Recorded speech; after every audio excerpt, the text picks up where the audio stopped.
We begin our 5 o'clock hour with the county health department declaring a local health emergency today. In just the last hour, we have also learned there are now 76 confirmed COVID-19 cases here in Kern County. The county and the city of Bakersfield have already declared emergency states of their own. 17's Karen Hua is here to explain how each of these will help us. As coronavirus numbers have surged, public health has declared a local health emergency. But what exactly does that mean?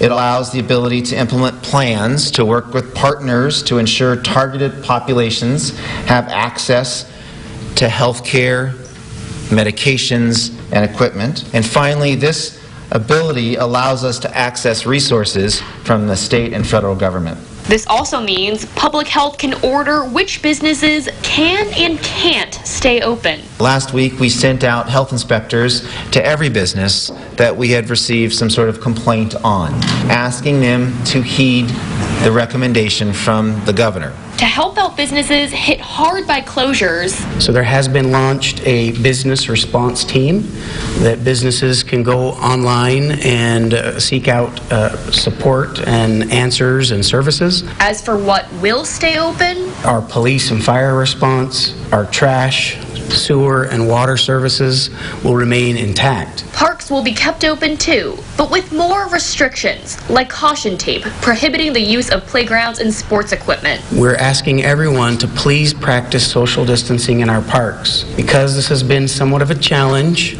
we're going to begin to increase our signage. And hospitals are expanding. The governor has asked that every hospital develop a plan where we can take 40% greater the number of patients than we do on a regular basis. In case of any overflow, there's also a plan to put up an alternative care site at the fairgrounds. They're being set up in 250-person increments in separate pods. Public Health says their current supply of PPE will last 2 more weeks until the state can replenish them. At this point, we don't have an imminent need, but we believe there will be resources that will be available and additional requirements that we may have. So this is our opportunity to position the county well. In Bakersfield, Karen Hua, 17 News.